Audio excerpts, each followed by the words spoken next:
Hello guys. Murag it's been 10 days no since na accident ko.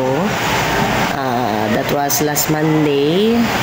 So this Monday was 1 week na. Tuesday, 8, Wednesday, 9, 10, Thursday. So I was thinking na murag I really owe an explanation or deserve ng akong mga students na maminaw kung naunsa si ma'am, no? Nga nung matingala sila, nga na anak ko yung ani, no? Coming to school just this week kasi nag-leave naman ako after the accident nung Monday, no? That was during lunchtime.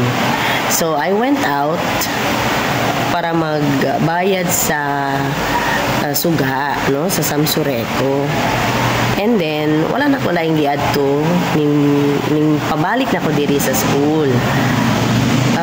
Murag ikatulong nga kanto diri, no, naatay crossing diha.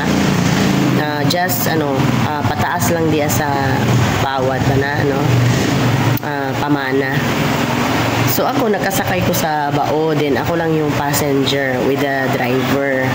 And then pag straight na mo anala dagan, no, ako mismo, no, nakakita ko sa among agianan nga it's clear sa crossing. Klaro siya nga wala jud mi katagbo, wala ba ka unsa diha. Sa dihang na single motor, that was Aerox. Na single motor approaching sa ana, while kami nakalahos na man unta jud mi sa crossing. And then ako, I was using my phone manggod, no, so nakasakay ko sa bao, not minding ang palibot, kay na ako'y gina-replyan. Suddenly human kong reply, pag ana na ako, na-shock na ko kay I was thinking nga mo straight ang single or mo stop ba siya kay kami na may nakaagi. So kumpiyansa akong driver nga dire-diretso na mi, no, so dili man kayo kusog, so straight lang jud padagan lagi padulong na diri sa school. Natingalan ko pag-ana ning kalit man na siya og pagliko, so shock na ko, no, gibanggaan na nabanggaan na mi. So ang akong pagdumdum ato, pagbangga, pagtanaw pa lang nako ana after texting manggod, pag-ana nakakita jud ko si iya ha pagbangga sa mo, so sabi ko aksidente jud, nakakita jud ko kumbaga ba nga. And then I saw myself pag-ana pa ko, nakamurag ning lupad na ko ba, I was sitting sa tunga sa likod, ay wala may laing pasahero. Nabanggaan pa nako ang paglupad nabanggaan pa nako ang likod sa driver. Pagbangga sa likod sa driver, paana nako sa right manggod na tumba. Pagkatumba unta tumba lang, no, wala na naitabunta tumba. So pagkatumba nagdagan pa man good dagan. So ning tukod akong right arm, ang pagtukod sa akong right arm kasi gahol pag ko sa cellphone jud, murag wala na ko na let go ang cellphone, no. Sa nga mga times jud cellphone ana akong kamot, then ako nakaluhod ko, ang akong may na lang akong tiil naa sa seradura sa bao, di ba, pagtumba na ako sa seradura, ang akong kaning right mo ay natukod sa dalan pa jud. So ning dagan pa man siya mo ni naharos kamunggay, no. So kani naani siya tahi, kay dili unta na ko patahion yung kudo kung pwede matambalan lang yung siya, dili ma'am, kay ukab siya. So murag 6 to 8 stitches ni siya. Talawan ba kay si mami ngani, no. And then kani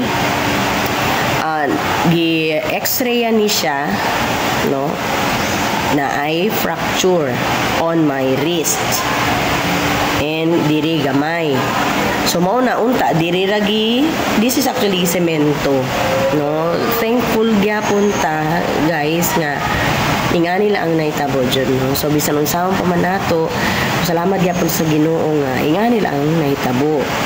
So diri sa akong wrist na i-fracture unta i-clip na siya. So meaning operahan jud unta na abrihon kay i-clip siya murag isumpay i-connect balik.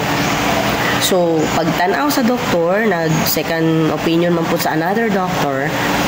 So ikas lang daw sa no for the meantime kay i-observe pa man ni siya by this Tuesday mubalik ko para i-x-ray balik as to how na I'm wearing also with the sling because of kani daw sa akong shoulder kay para mo mabalik ra daw siya kumbaga ang gisgot no sa doktor sa atua.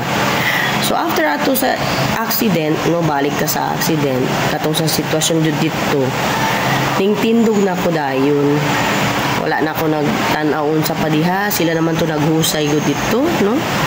And then, nangita na dyan kong hospital. Kaya kung kaya ra unta na ako, pwede ra ko muari din sa school kay mag-clinic lang, no?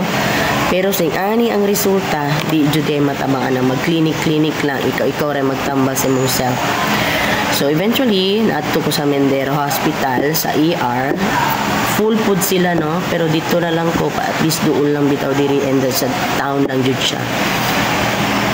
And then, pag-abot sa kumbana sa ospital, may na lang, naabot pa dyan niya ang paghitabo diri sa tulo ka kanto na ito na crossing, napa dyan dito ang accident na itabo, nana ko sa ospital.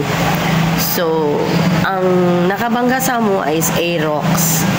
Nakasakay sa single Aerox, and then senior high school siya. Dili man ta sa among school, laing school. So, senior high school, and then walay lisensya, no? So, na-adjust sa pound ang ilang mga motor, and then ang bao po, no? So, nitabo po sa bao, wala naman po siya sa manapangos lang siya, murag natusukan lang siya diri sa may arm, pero gitambala naman siya, kay murag nakalikay na nun po siya, kay siguro nakabantay siya ba? Ako wala man kay gamit ko sa cellphone gaana.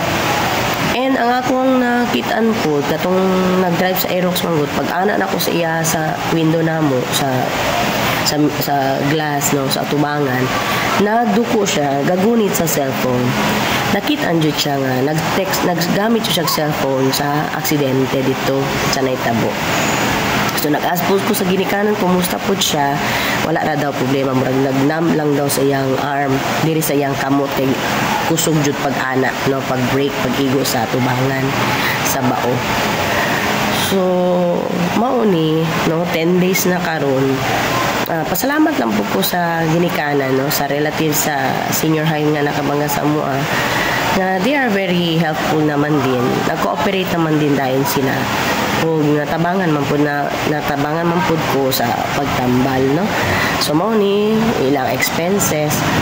So, try to imagine ba nga, here you are, taking care of yourselves, no? Nag-amping ka. Pero, kung hanabang dili jud malikayan, nakauna-unay noon ko nga, I was in the hospital during labor lang, no, pagpanganak. Pero kay grabe kayo ang sakit. Nangita jud ko hospital. Kasi kung magpa-hospital jud ko kay murag di na magwanta ang kasakit. So mao na gito na ay fracture. Sorry guys, kay murag mao na gini musani kinahanglan lang po na ako nga mo-voice out kay akong mga estudyante out there. Hello guys, sige bang pangutahan na they're very concerned with their teacher, of course. Ay, why ma'am, what happened to you? Ma'am, okay lang ka. So, touching kay mga bata, especially mga grade 7 ako. Even dili pa grade 7 ako. Mga previous na akong mga students out there. Hello guys, amping food mo, no? Bisa na sa tamong ato. So, ang lesson learned. Nadyo tayo lesson learned after ani guys. Maugani ko po sa akong husband, kung asa daw ka mo adto o sa imong sakyan, asa ka padulong o sa imong buhaton, make sure na kay plan A, plan B. dili man ta mo ampo nga madisgrasya ta or maunsa ta, pero for example apan lingkod pa lang nato sa bao, no, vigilant na ta sa atuang palibot, no. For example, like sa akong case, wala ko na aware na, no, kay I was trying to communicate mangud sa among GC, no, na among event coming, that was yesterday, so na ako'y gina-replyan sa kauban namo. Monong ga respond ko sa use kog cellphone, so wala ko na aware sa akong palibot. So mo to ingon, no, nga kung mo sakay ka, if ever, like bao, make sure paglingkod pa lang nimo, dili man ka mo ampi nga maaksidente ka, pero aware lang ka sa palibot. So what if di ay, no? Di man ta mo ampo, pero what if kay accident happens man jud, no? Kabalo na ka, like asa ka mugunit, asa dapit muunsa ka, at least aware ka kung maunsa. No, ako wala ko nakaawayan because I was using cellphone. So ang sa ako alang po, make sure kung musakay man ta, like any jeep, motor, single, kabalo na ta, no, whatever na mahitabo na kay plan A, plan B. Pareha sa akong husband gani, nawadaan siya og preno sa bao, then paangat ra ba na siya dala water. So naa na jud niya, usa pa siya nag-drive ato kay kabalo siya anytime mawadaan og brake ang bao. So naa nakapanagang siya kung unsaon niya ang bao. So thankfully wala siya na unsa kay ang iyang bao nasangit, gipasangit niya kay kakita man siya sa palibot pud niya nga naay tanom, no, naay tree. So dito niya gipasangit. So, ingana ba nga mga sitwasyon nga, make sure, dili ta mag-unsa-unsa sa sakyanan. Aware ta, tan-aw ta sa atuang agianan, no? Sa akuang side, no? Experience manggod na ako, no? Kinahanglan unta aware ko, tan-aw ko sa palibot. Kasi, basin, pag tan-aw na ako ato na enkwentro nami, makagunit ko dayon, no? Gunit ko dayon diri, gunit ko dayon diri skill, do wala. Pag ana na ako, na-shock na lang ko, nabangga, di, wala na, nawala na ako sa passing kung asa ko magunit o unsa, no? And another thing, katong nagbangga sa mo is, I saw him talaga using cellphone. So, di ba, single motor ka and then the other hand, gagunit og cellphone. Okay, di ay na? Di ba, no? Pareha ba ni kita, gaamping ka ayo ta, ako galingkod ako sa bao, nya, nabiktima ko. Kay tungod, ang nakabangga na mo, ga cellphone. Di ba? So, dili maayo. So, dili jud ang mag cellphone while nag-drive ka sa single. Maura ba jud na atong madisgrasyaan jud, no? Makakita ta sa mga news, mga balita. And another is, useful man po doon ang helmet para sa iyang case. And also sa bao, ang seat belt. That's why ang bao na dyan naman seat belt, di ba? Ma-observe ninyo sa atong likuran, sa driver, na dyan ay seat belt.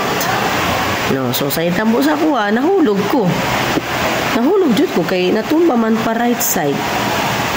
No? So, I hope sa ako ang pag-out aning social media, sa akong mga students out there, so don't worry, God is in control, no? Sa akong mga post mong God is in control. Whenever things happen, it's for a reason. So, I have my realization sa nahitabo sa ako. So, mag-amping lang jud ang tanan, no? Prayer is a very powerful way jud to avoid such, but makaingon ta mga aksidente, di jud makitaan bitaw, di nato makita ng unahan. So pray lang jud, and then just be aware kung asa kang dapita, no, para at least, no, makapanagang mata, no. So, guys, my students, mangutan na. Okay na kayo si ma'am. Keep on praying for ma'am fast recovery, no? Para maayo na si ma'am and makabalik na si ma'am sa pagtudlo. Kasi this past few days, 10 days walang karon, I wasn't able to go to some of my classes because mulipong pa jud si ma'am. Malipong pa jud si ma'am because I'm on medication. Na may si ma'am tambal, no? painkiller, and then antibiotics, and then the rest, no?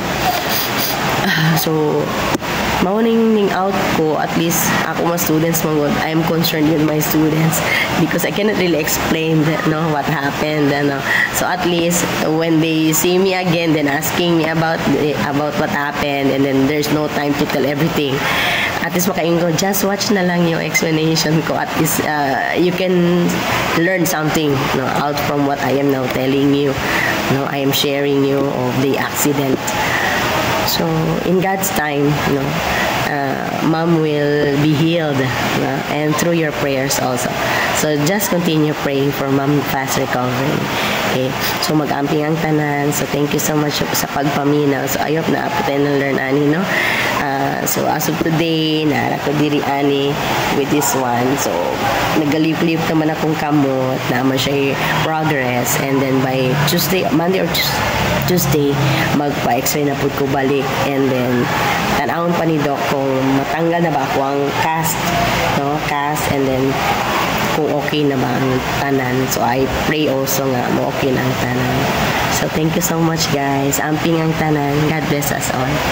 Bye bye.